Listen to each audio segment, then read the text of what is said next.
Taste the Daily.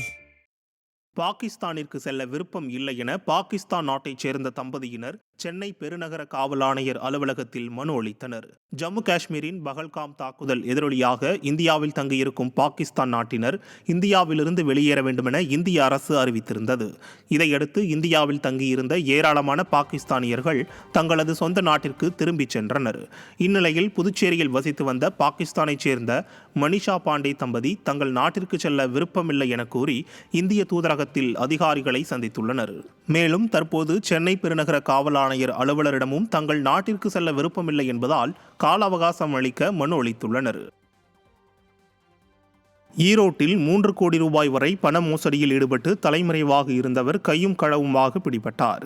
Congress கட்சியின் ஈரோடு மாவட்ட சிறுபான்மை பிரிவு தலைவராக இருக்கும் ஜூபைர் முகமதுவை பேருந்து நிலையம் எதிரே 2 கார்களில் வந்த 10 பேர் கொண்ட கும்பல் கடத்திச் சென்றதாக அவரது மனைவி மற்றும் தாய் குற்றம் சாட்டினர். ஆனால் சிறிது நேரத்திலேயே ஜூபைர் முகமது கருங்கல்பாளையம் காவல் நிலையத்தில் இருப்பதாக தகவல் வந்தது. விசாரணையில் ஜூபைர் முகமது தமிழகம் முழுவதும் ஜமாத்துகளில் வெவ்வேறு பெயர்களில் பணத்தை பெற்று மோசடியில் ஈடுபட்டுள்ளது தெரிய வந்தது. இந்த நிலையில் 2 நாட்களுக்கு முன்பாக பகல்காம் தாக்குதலில் பலியான பொதுமக்களுக்கு மெழுகுவர்த்தி ஏந்தி அஞ்சலி செலுத்தியதை தொலைக்காட்சியில் பார்த்த ராமநாதபுரம் ஜமாத்தில் உள்ளவர்கள் ஜூபைர் அகமதுவை கண்டுபிடித்து கருங்கல்பாளையம் காவல் நிலையத்தில் ஒப்படைத்துள்ளனர். ஸ்டாலினின் திறனற்ற ஆட்சியால் பொதுமக்களே செயலில் இறங்க வேண்டிய அவலம் உள்ளதாக பாதிக்கப்பட்டவர்கள் குற்றம் சாட்டுகின்றனர்.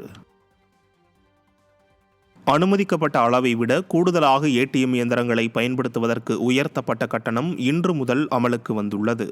நாடு முழுவதும் ஏடிஎம் இயந்திரங்கள் ஏடிஎம் கார்டு மூலம் பணம் எடுப்பது, இருப்பை சரிபார்ப்பது உள்ளிட்டவைகளுக்காக பயன்படுத்தப்பட்டு வருகின்றன.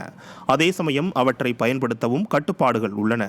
இது தொடர்பான புதிய நடைமுறையின்படி பெருநகரங்களில் ஒரு மாதத்தில் 3 முறைக்கு மேல் ஏடிஎம்களில் பணம் எடுத்தாலும், மற்ற நகரங்களில் 5 முறைக்கு மேல் பணம் எடுத்தாலும் அவற்றிற்கு 23 ரூபாய் கட்டணம் வசூலிக்கப்படும்.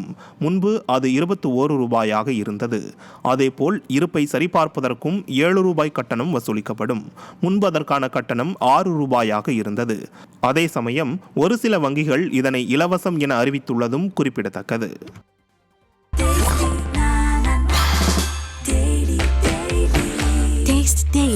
Taste the Daily.